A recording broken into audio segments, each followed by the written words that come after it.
भारत तरक्कियों में है, बल्कि यहाँ पे आजकल आप तो अमेरिका में देखा होगा, कृष्णान जो थे, जिनको आर्टिफिशियल इंटेलिजेंस का सीनियर एडवाइजर बनाया गया व्हाइट हाउस में, राइट विंग लोग जो थे उनको वो रेसिस्ट उसके ऊपर अपने कमेंट्स दे रहे थे।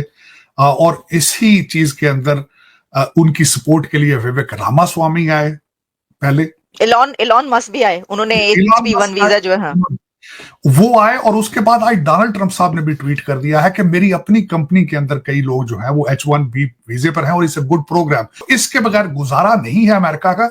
इस वक्त इनकी कैप है H1B वीजे के ऊपर 85,000 लोगों की, जिनमें से आलिया 72.3% वीजे जो है वो सिर्फ भारत इसमें से अवेल करता है। दूसरे 11.7% सिर्फ चाइना के पास जाते हैं। इन्हीं हमारे तालिबान खान साहब के दौर के अंदर इनके चीफ मिनिस्टर जो परवेज खटक साहब थे, उन्होंने तालिबान को पेशावर में ऑफिस खोलने की इजाजत दे दी थी। तो आप भी इतना दूर नहीं है इन खिड़कियों से। आपकी पाबंदियां, आपकी डायरेक्शन वही है कि आप अपने आप को अरबों के और पठानों के साथ अटैच करते हैं। हालांकि अरब जो है वो आपको मस्कीन, गरीब ये अलकाबात देते हैं सऊदी अरेबिया में। पठान भाईजान कहते हैं कि अपने मजाइलों के नाम चेंज कर लो, you are not part of us. दोस्तों, अमेरिका में भारतीयों का डंका बज रहा है। आप ये देख लीजिए, पूरी दुनिया आज भारतीयों के कदमों में आगे गिर चुकी है। डोनाल्ड ट्रंप ये खुद अपने मुंह से कह चुका है कि बिना भारतीयों के अमेरिका चल ही नहीं सकता। और दोस्तों, ये सच्चाई है। ये सिर्फ अमेरिका नहीं है, पूरी दुनिया आज भारतीयों के बिना नहीं चल सकती है। क्योंकि भारतीय जो हैं वो जिस देश में जाते हैं उस देश को ऊंचाइयों तक ले जाते हैं। ये दंगे फसाद नहीं करते दोस्तों पाकिस्तानियों की तरह। पाकिस्तानी तो वहाँ जाते हैं जहाँ जाते हैं उनके दंगे करने लग जाते हैं। इनकी आदत है, क्योंकि इन्होंने सारी जिंदगी यही चीज़ सीखी है कि खुद न जियो और न दूसरों को जीने दो। लेकिन भारतीय ऐसा नहीं करते दोस्तों। इसीलिए आज भारतीयों की पूरी दुनिया के अंदर रिस्पेक्ट भी है, इज्जत भी है। एक वक्त था जब भारतीयों को सपेरों के देश का समझा जाता था, लेकिन आज भारतीयों को स्पेस के मुल्क समझा जाता है। आज देखिए इस वक्त क्या क्या कामयाबी ले रहा है। ये आने वाले दिनों के अंदर दोस्तों हमें कितनी ऊंचाइयों तक लेके जाएंगे ये वक्त बताएगा, लेकिन विश्व गुरु बनना हमारा तय है। कमेंट्स कीजिएगा, वीडियो को लाइक और चैनल को सब्सक्राइब जरूर कीजिएगा। Thank you. ओके, अच्छा डॉक्टर साजिद तारड़ साहब, अब जब आपने सारी बातें की, इसके अंदर आपने एक जो चेस विनर की बात की, जो कि एक इंडिया के दी यंगेस्ट चेस विनर बने, तो मैं आपको एक खबर इस वक्त देती चलूं जो मेरे सामने है। हम्पी कोनियोको, जो कि एक खातून on becoming the FID women's world rapid chess champion for a second time वो बनी है। तो एक खातून जो है जो वर्ल्ड चैंपियन बनी है चेस में, वो भी इंडिया से हैं अभी हुई। तो मैंने कहा कि चलें इस पे भी आप भी मुबारकबाद दे दें सर। खातून का बनना तो और भी अच्छी बात है, वर्ल्ड चैंपियन। बात है, भारत तरक्कियों में है, बल्कि यहाँ पे आजकल आप तो अमेरिका में देखा होगा, भारत की दो खबरें बहुत इस वक्त चल रही हैं। अगर देखा जाए तो मैं थोड़ा सा अर्ज करूं। एक तो खबर जो इस वक्त बहुत ज्यादा यहाँ पे अमेरिका के अंदर है इस वक्त H1B वीजे पे, क्योंकि उसके ऊपर इस वक्त 3 साइडों से अटैक हो रहा है। कृष्णान जो थे, जिनको आर्टिफिशियल इंटेलिजेंस का सीनियर एडवाइजर बनाया गया व्हाइट हाउस में, राइट विंग लोग जो थे उनको वो रेसिस्ट उसके ऊपर अपने कमेंट्स दे रहे थे। और इसी चीज के अंदर उनकी सपोर्ट के लिए विवेक रामास्वामी आए, पहले एलॉन मस्क भी आए, उन्होंने H1B1 वीजा जो है, हाँ, वो आए। और उसके बाद आज डोनाल्ड ट्रंप साहब ने भी ट्वीट कर दिया है कि मेरी अपनी कंपनी के अंदर कई लोग जो हैं वो H1B वीजे पर हैं और इट्स अ गुड प्रोग्राम। अच्छा, जब आपने इलॉन मस्क की जिक्र किया है, 4 बड़ी पर्सनैलिटी जो कि खुद H1 वीजे के बेनिफिशियरी हैं, जिसमें इलॉन मस्क भी है। इलॉन मस्क खुद साउथ अफ्रीका से कनाडा गए और कनाडा से H1B वीजे पर अमेरिका आए। दूसरा नंबर जो था वो सुंदर पिचाई है, जो कि इस वक्त गूगल के हेड हैं, वो भी H1B वीजे पर आए। तीसरा जो है सत्या नडेला, माइक्रोसॉफ्ट के हेड है, वो भी H1B वीजे पे आए। और कृष्णान जो है वो भी H1B वीजे पे आए। तो इसके बगैर गुजारा नहीं है अमेरिका का। इस वक्त इनकी कैप है H1B वीजे के ऊपर 85,000 लोगों की, जिनमें से आलिया 72.3% वीजे जो है वो सिर्फ भारत इसमें से अवेल करता है। दूसरे 11.7% सिर्फ चाइना के पास जाते हैं। तो इस वक्त अगर और इलान मस्क की अपनी कंपनी के अंदर, टेस्ला के अंदर 700 लोगों के पास H1B वीजा है।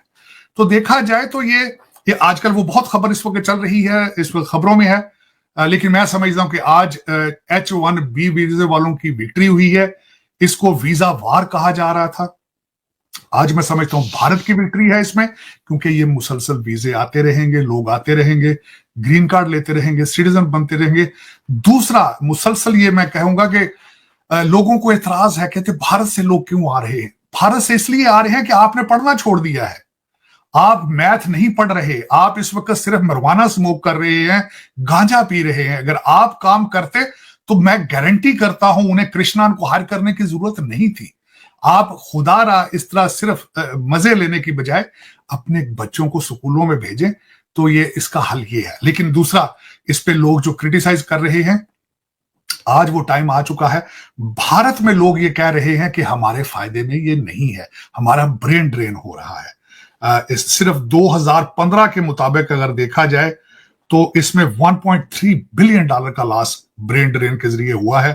और लोग जो कहते हैं कि हमें चाहिए कि इस चीज को रोका जाए, भारत के अंदर इन्वायरमेंट और तनख्वाहें ठीक की जाए। वाकई भारत को खुद अपने जो है इंटेलिजेंट लोगों की जरूरत है, लेकिन ये मैं समझता हूं कि इट्स अ ह्यूज थिंग। दो चीजें मैं मेंशन करना चाहूंगा, मेरी नजर से ट्वीट गुजरे हैं। एक कांग्रेसमैन है, श्री थानेदार उनका नाम है। लोगों ने उनको कहा है कि why don't you go back to India. दूसरा ये है कि किसी ने विवेक रामास्वामी के ट्वीट का जवाब दिया है, उन्होंने उसको मैं बड़ा इररेलेवेंट जवाब ये था कि आपके कंट्री के अंदर तो फ्लशेबल टॉयलेट भी नहीं है। आई वाज सरप्राइज टू कि लोगों ने इस तरीके से उनको रिटेलिएट करते रहे हैं। हालांकि इसमें आलिया ये पता है, लोग अमेरिकन को भी पता है कि जो लोग H1B वीजे पर आते हैं वो मेहनत करते हैं और उन्हें पता होता है कि we are here on visa, हमने इसको वायलेट नहीं करना, टैक्स पेयर होते हैं और काम करते हैं। तो ये अमेरिका की तरक्की का सीक्रेट H1B वीजा है मेरे ख्याल में। और आज जो डोनाल्ड ट्रंप साहब ने अपना ट्वीट करके इस पे मेरे ख्याल में ये सील लगा दी है कि he won't be able to change it. अच्छा साजिद साहब, इससे पहले प्रोग्राम खत्म करें, 2024 में एक और अनोखा स्टेप लिया गया है दुनिया की तारीख में। इससे बड़ा अनोखा स्टेप क्या होगा कि तालिबान ने ये कहा है कि खवातीन विमेन जो किचन में काम करती हैं वो फहाशी है, तो उसको रोकने के लिए कि मर्द उनको ना देख पाए अंदर क्या हो रहा है, कि वो रोटी पका रही हैं, वो हांडी और चूल्हा कर रही हैं, तो ये तो बड़ी खराब बातें हैं। उन्होंने खिड़कियों पे बैन लगा दिया है कि घरों में विंडोज नहीं होंगी। सर इसके ऊपर क्या कहेंगे? क्या अमेरिका देख रहा है? क्या ये ह्यूमन राइट्स वायलेशंस नहीं है? ह्यूमन राइट वायलेशन की बात कर रही हैं आलिया, मैं बता रहा हूं आप भी कुछ फिट के फासले पर हैं उनसे। आप जो पाकिस्तान में भी लोग इतना दूर नहीं है तालिबान से, उसकी वजह यह है, मैं बताना चाहूंगा कि किस तरीके से तब्दीली का नारा लगाया गया ऑक्सफोर्ड ग्रेजुएट में, और आज वही कंट्री जो है वो रियासत मदीना एक अमेरिकन एडवाइजर से को रिक्वेस्ट कर रहा है, उसके कदमों पे पड़ा, तलबे चाट रहा है उसके कि खुदारा रियासत मदीना हमें डिलीवर की जाए। लेकिन अफसोस के साथ ये है, और आपने इस्लामाबाद में भी तालिबान के झंडे लगाए थे। इन्हीं हमारे तालिबान खान साहब के दौर के अंदर इनके चीफ मिनिस्टर जो परवेज खटक साहब थे, उन्होंने तालिबान को पेशावर में ऑफिस खोलने की इजाजत दे दी थी। तो आप भी इतना दूर नहीं है इन खिड़कियों से, आपकी पे पाबंदियां, आपकी डायरेक्शन है वही है। लेकिन ये कि आप खैर, मैंने आज मैं आपके 3-4 क्राइसिस हैं, जिसमें सबसे बड़े क्राइसिस आपकी कंट्री के अंदर ये है आइडेंटिटी क्राइसिस है। आप बड़े अरसे से 1920 में खैर सबसे पहले ये वाकया शुरू हुआ था जब इलेक्शन के अंदर एक कानून बनाया गया था कि मुसलमान सिर्फ मुसलमान को वोट दे सकता है।